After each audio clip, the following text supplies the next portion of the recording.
안녕하세요. 책사입니다. 우리의 옛 이야기 시작하겠습니다. 어떤 사람이 살림은 부자인데 아들이 없고 시집갈 나이가 될 만한 삼형제의 딸을 두고 있었다. 하루는 그 부자가 심심하던 차에 큰딸을 불러서 물었다.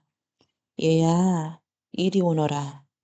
내 아버님, 내가 너한테 물어볼 말이 있다. 너는 누구 복으로 먹고 살지? 아이, 누구 복은요? 아버지 복으로 먹고 살지요. 그래, 됐다. 부자는 다시 둘째 딸을 불렀다. 얘야, 너는 누구 복으로 먹고 살지? 그야, 아버님 복으로 먹고 살지. 누구 복이겠어요. 오냐, 알았다. 부자는 끝으로 제일 사랑하는 막내딸을 불렀다. 아가, 너는 누구 복으로 먹고 살지? 그런데 막내딸은 아이, 그거야 당연히 내 몫으로 먹고 살지요. 하는 것이었다. 그 말을 듣자 그만 부자는 부하가 치밀어 올랐다. 내 인연, 내 복으로 먹고 산다고? 알았다. 어디 내가 얼마나 잘 사는지 보자. 그날은 마침 장이 서는 날이었다. 부자는 막내딸을 이끌고 가서 장으로 나갔다. 장판을 두루 살펴보다가 한구석에서 산중에 사는 쑥구이 총각이 숯을 팔고 있는 것을 보고는 그리로 딸을 끌고 가서 더벅머리 수총각에다 딸을 덜컥 내맡겨 버렸다. 아, 이제 내 짝이다. 어디 얼마나 잘 사는지 한번 살아보라라. 막내딸은 그만 하루아침에 집에서 쫓겨나 쑥구이 총각하고 살아야 하는 처지가 되고 말았다. 하지만 막내딸은 울고 말고 할 것도 없이 태연히 숙구의 뒤를 따르는 것이었다. 길도 아닌 곳으로 한참 올라가는데 옹색하기가 그지없었다. 사는 집이라는 게 비바람만 가린 조그만 옥막집인데다 곱게 누우면 발이 집 밖으로 나갈 지경이었다. 그 오두막에서 허리를 다 꼬부라진 노파가 아들을 기다리며 아궁이에 불을 때 밥을 하고 있었다. 막내딸은 기가 탁 막혔지만 이제 와서 어쩔 수도 없는 노릇이었다.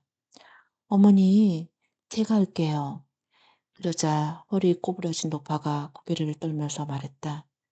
아이고, 고운색 씨가 어떻게 밥을 하나? 걱정 마세요. 그럭저럭 할 줄 압니다.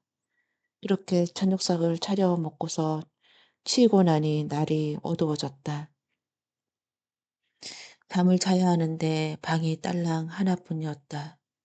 수기 총각이 여자한테 말했다. 색시는 어머니랑 방에서 주무시구려. 난 부엌에서 자렵니다. 그게 무슨 말씀이세요? 주인이 방에서 자야지요. 제가 부엌에서 잘 테니 걱정 마세요. 꽃 같은 색시가 어떻게 부엌에서 주무시겠소? 방에서 주무시오. 그러자 막내딸이 웃으며 말했다. 그럴 것 없이 방에서 다 함께 자면 그만 아닙니까? 같이 잡시다. 그렇게 세 사람은 한 방에서 자게 되었다. 숙기 총각은 가슴이 쿵쿵 뛰었지만 처녀한테는 차마 손을 댈 수가 없었다. 그런 심정을 아는지 모르는지 소녀는 어느새 쿨쿨 잠이 들고 있었다. 다음날 아침 숙구이가 수술쿠키 위에 숨막으로 올라가고 막내딸과 노파는 집에 남아 있었다. 막내딸이 집안 구석구석을 깨끗이 치우고 빨래까지 하고 나니 어느새 점심밥을 나갈 시간이 되었다. 노파가 밥꼬리를 이려고 하자 막내딸이 나서서 빼앗았다. 노인네가 이걸 이고 어디를 가신단 말씀입니까? 제가 다녀올게요. 막내딸은 숨막을 잃어 밥꼬리를 내려놓고서 숯가마를 가만히 살펴보았다. 가마궁의 양쪽으로 기둥을 세우고 이맛돌을 올려놓았는데 가만히 보니 뭐가 좀 이상했다. 그 그림에 덮여 거무스름한 속으로 누런 빛이 우러나오는 것이었다. 이상하게 여겨서 그 그을음을 긁어내고서 보니 그 이맛돌이 황금이 분명했다. 아이 참, 눈앞에 황금을 못 알아보고서 초고생을 하다니. 막내딸은 밥을 다 먹고서 배를 문질고 있는 수구이한테 가서 숯가마를 가리켰다. 숯은 그만두고 저 아궁이 이맛돌을 빼서 장에다 갖다 파세요.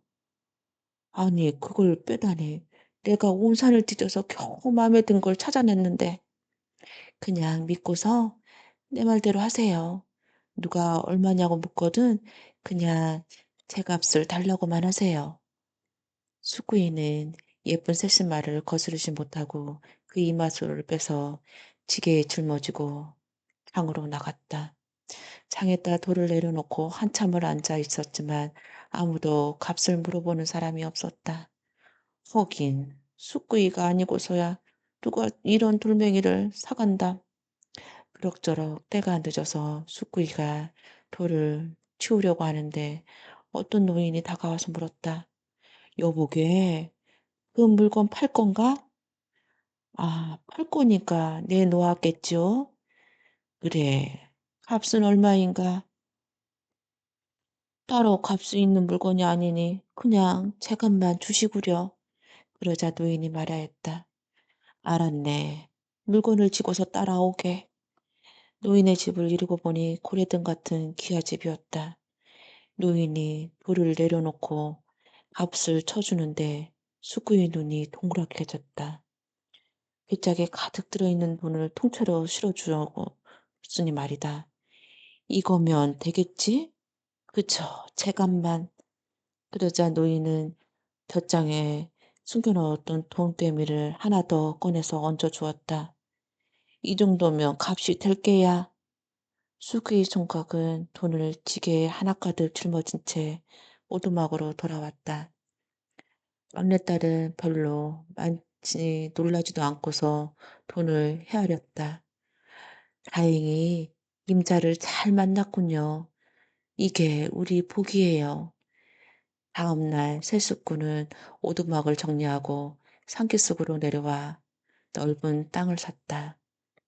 그리고 목수를 동원해서 빛이 번쩍번쩍하게 나는 커다란 기와집을 지었다.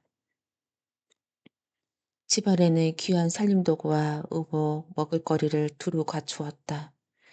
그런 다음 막내딸은 숙구이에게 학문을 가르치기 시작했다. 공부를 시작한 지 3년 만에 숙구이는 번듯한 선비로 탈바꿈했다. 막내딸은 문득 친정 식구들이 어떻게 사는지 궁금하기 시작했다. 편지를 써서 인편을 보냈더니 벌써 집을 팔고 떠났다고 하니 소식이 돌아왔다. 떠드는 소문에 의하면 집이 쫄딱 망해서 거지가 되었다는 것이었다. 공연히 쓸데없는 유세를 하시더니 막내딸은 남편을 청하여 성대하게 거지 잔치를 열었다.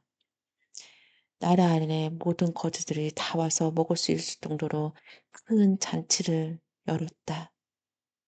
막내딸이 이제나 저제나 기다리는데 아니나 다를까 일일째 되는 날 친정아버지와 어머니가 거지 중에서도 산거지 차림으로 잔치에 찾아들었다. 거지들이 여러 줄로 줄을 서서 밥상을 기다리는데 하필이면 두 사람 앞에서 음식이 뚝 끊겼다. 다시 다른 줄로 가서 서니 이번에도 그 앞에서 음식이 뚝 끊겼다. 그러기를 세 번이나 하자 두 사람은 그만 바닥 앉아 울고 말았다. 아이고, 우리는 얻어먹을 법도 없으니 이게 웬일인고. 그러자 막내딸이 나와서 울고 있는 두 사람의 소매를 이끌었다. 우리가 사람들을 빠짐없이 대접하는 터인데 이게 웬 울음이란 말이오. 특별히 한 상을 차려줄 테니 안에 들어가시지요. 방 안에는 특별히 차린 진수성찬이 놓여 있었다. 두 사람은 음식을 보자 며칠 굶은 사람처럼 허겁지겁 집어먹기 시작했다. 두 사람이 음식을 다 먹고 나자 막내딸이 눈물을 지으며 말하였다. 어머니 아버지 어찌 딸을 눈앞에 두고도 모르신단 말이오. 그 말을 두 사람이 깜짝 놀라서 안주인을 바라보았다. 살펴보니 정말로 옛날에 버리다시피 쑥구인한테 내맡겼던 막내딸이 눈앞에 앉아 있었다. 도대체 어쩌다가 이 지경이 되셨단 말씀입니까? 그러자 두 사람은 딸의 손을 잡은 채 말을 못하고 주르르 눈물을 흘리기 시작했다. 울지 마세요. 이제 됐습니다. 여기서 저하고 함께 살아요. 막내딸은 두 사람을 이끌고 나와 여기저기 집안 구경을 시켜주었다. 대문간에 이르자 막내딸이 말하였다. 이 소리 한번 들어보셔요. 막내딸이 대문을 슬쩍 밀었다 닫았다. 그랬더니 그 문에서 내복 하는 소리가 나는 것이었다. 다시 문을 빠르게 열었다 닫았다 하니 내복 내복 내복 내복. 아버지와 어머니가 그만 감탄해서 너털음숨을 웃고 말았다. 그래, 복이로구나. 내 복이야. 그 후 막내딸은 시어머니와 친정부모를 함께 모시고 두 언니 살림까지 돌보며 아들, 딸 낳고 오래오래 잘 살았다고 합니다.